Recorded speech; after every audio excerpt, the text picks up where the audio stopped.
Alors, aujourd'hui, on va faire donc un petit exercice en ce qui concerne le chapitre travail et énergie. Donc, on considère le système de la figure 2, donc c'est contre. La masse M n'est pas attachée au ressort, elle n'est pas attachée au ressort. On comprime cette masse M d'une distance X, on la comprime, on le ressort مسافة X, la masse était au point C, on l'a fait déplacer jusqu'au point B, ensuite on l'abandonne.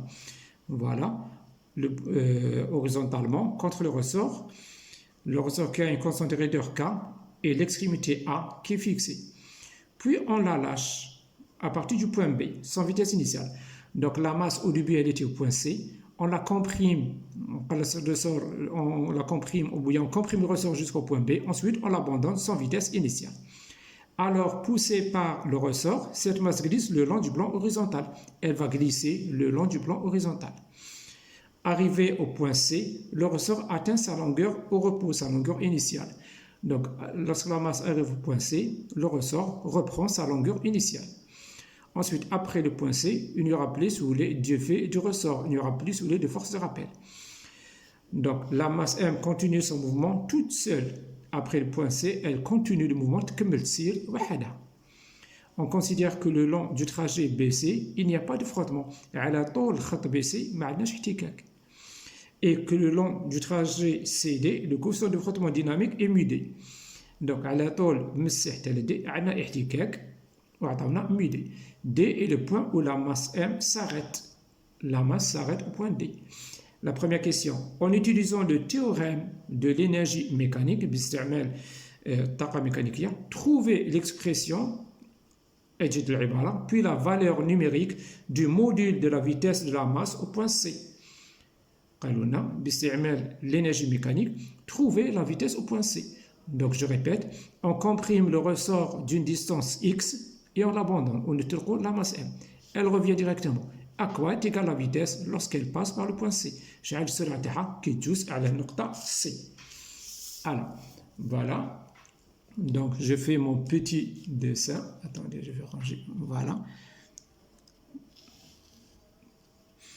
Pour bien expliquer, donc au début, le ressort était libre.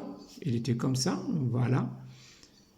Alors, qu'est-ce qu'on fait? On comprime le ressort jusqu'au point B, c'est-à-dire on le comprime d'une distance X.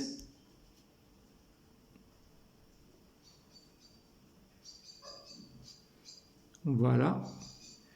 Ensuite, et on abandonne la masse. Donc, on abandonne la masse, elle revient. Donc, elle revient vers le point C, ou bien elle dépasse le point C. Donc, la masse revient et dépassera, bien sûr, le point C. On nous demande de calculer la vitesse au point C. Donc, voilà. Donc, qu'est-ce qu'on aura? On a le point B et on a le point C. On va utiliser le théorème de l'énergie mécanique entre le point B et le point C. Je fais un petit rappel. Théorème de l'énergie cinétique.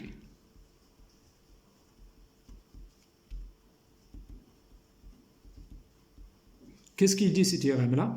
La variation de l'énergie cinétique, entre deux points, est égale à la somme des travaux de toutes les forces. De toutes les forces. Donc, on a par exemple la variation de l'énergie cinétique entre le point B et le point C. On retrouve deuxième, si vous voulez, on peut l'appeler théorème de l'énergie mécanique, si vous voulez. Énergie mécanique, il y a l'énergie totale, c'est-à-dire l'énergie potentielle plus l'énergie cinétique, dans notre cas. Donc, le théorème de l'énergie mécanique, la variation de l'énergie totale est égale au travail de la force de frottement seulement. La force de frottement, on la note Cx, ou bien on la note comme ça, Ff. Donc, il y a le théorème de l'énergie totale, et le premier, c'était le théorème de l'énergie cinétique. D'après la question posée, on nous demande en utilisant le théorème de l'énergie mécanique, c'est-à-dire l'énergie totale. Donc, je vais l'utiliser. Premièrement, donc, je vais dire, donc, au point B, Donc, à ce moment-là, lorsqu'on a comprimé le ressort, lorsque la masse était au point B, donc on a abandonné la masse sans vitesse initiale, c'est-à-dire VB est égal à 0. بدون سرعة ابتدائية. L'énergie cinétique au point B, c'était égal à combien? 1 demi de mVB au carré avec VB qui est égal à 0. Donc, ça sera égal à 0. L'énergie potentielle, c'était égal à combien? Lorsqu'on était au point B, le ressort était comprimé. La compression avec une compression X. Donc, il a une certaine énergie potentielle qui est égale à 1 demi de kx au carré. Ensuite, lorsque la masse arrive au point C, donc au point C, la vitesse, elle passe, vous voyez la masse, elle passe par le point C avec une certaine vitesse. La vitesse au point C, elle est différente de 0. L'énergie cinétique au point C s'écrit 1 demi de mv indice C au carré. Et lorsque la masse arrive au point C, le ressort reprend son état initial. Il n'est plus comprimé ou bien quand il est ni comprimé ni allongé. Donc, il n'a pas d'énergie potentielle. L'énergie potentielle au point C, elle est égale à 0. Donc, si on utilise le théorème de l'énergie mécanique, voilà, entre le point B et le point C, nous avons dit c'est égal au travail de la force de frottement que j'écris Cx, ou bien on peut la noter FF. Entre le point B et C, ils nous ont dit qu'il n'y a pas de frottement. Donc, pas de frottement le long du trajet BC, il n'y a pas de frottement. Donc, c'est égal à 0.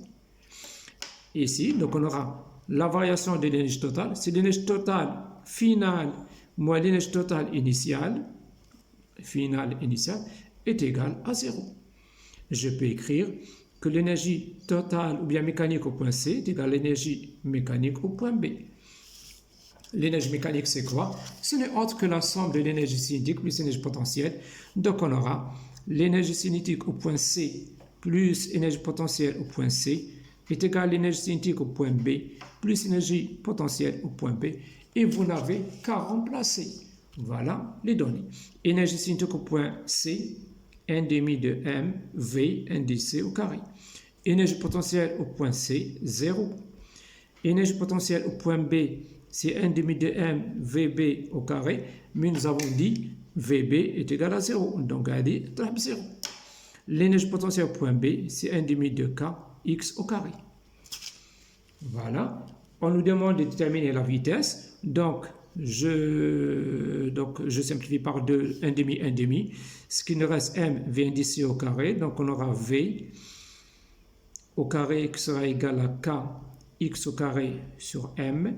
C'est-à-dire la vitesse au point C sera égale racine de k sur m multiplié par x. Alors, on fait l'application numérique.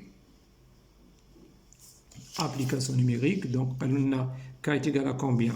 K est égal à 100 newtons par mètre. Donc, c'est égal à la racine de 100. M est égal à combien? 1 kg divisé par 1, c'est-à-dire 10. Et x est égal à combien? 0,1. Et voilà, ça me donne donc 1 kg. Donc, ici, nous avons 100. Donc, 10 multiplié par 0,1, ça me donne 1 mètre par seconde. Voilà la vitesse au point. Alors, on continue. Donc, ça, c'est la première question. Deuxième question, qu'est-ce qu'on nous demande de faire? En utilisant le théorème de l'énergie cinétique, trouvez l'expression puis la valeur numérique de la distance L du trajet d'arrêt CD, c'est-à-dire jusqu'au point d'arrêt. Le trajet CD, donc la distance L. Maintenant, donc, deuxième question. Lorsque la masse dépasse le point C, elle passe par le point C avec une vitesse de 1 mètre par seconde, elle va arriver au point D, elle s'arrête au point D. Donc, au cours du chemin, donc les forces qu'on aura au cours du chemin, on a le poids P, on a aussi la réaction, si vous voulez, CY, et on a ici la force de frottement CX. Donc, on nous demande, en utilisant le théorème de l'énergie cinétique, entre le point C et D. Le théorème de l'énergie cinétique, donc qu'est-ce qu'il dit? qu'on a la variation de l'énergie cinétique est égale à la somme des travaux de toutes les forces. Donc, la variation de l'énergie cinétique entre les points C et D, c'est-à-dire l'énergie cinétique finale au point D moins l'énergie cinétique initiale au point C, est égale à la somme des travaux de toutes les forces. Nous avons le travail de CY, le travail de P, le travail de CX. Alors, nous avons vu dans l'autre vidéo, oui, que le travail de CY est perpendiculaire au plan de déplacement de x est égal à 0. Le travail du poids P, la même chose, P est perpendiculaire au point de déplacement, donc le sens du déplacement, on aura un déplacement dans ce sens-là, c'est égal à 0. Donc c'est vu dans donc la vidéo précédente. Et ce qu'il reste, le travail de CX, la même chose, nous avons même calculé le travail de CX, nous l'avons trouvé que c'était égal à moins CX par la distance L, si vous voulez, par CD, la distance CD, c'est-à-dire moins CX. CX c'est quoi? C'est mu D multiplié par mg et multiplié par L. Donc c'est vu, alors on revient. Dans cette vidéo, on va voir comment appliquer le théorème de l'énergie totale, c'est-à-dire l'énergie mécanique, et le théorème de l'énergie cinétique. Donc, l'énergie cinétique au point D, c'est 1 demi de m v d au carré, moins l'énergie cinétique au point C, 1 demi de m v indice au carré, est égal au travail de CY, c'est 0, le travail du poids P, c'est 0, le travail de CX, la force de frottement, c'est moins mu D multiplié par mgl. L, c'est la distance du point C jusqu'au point D.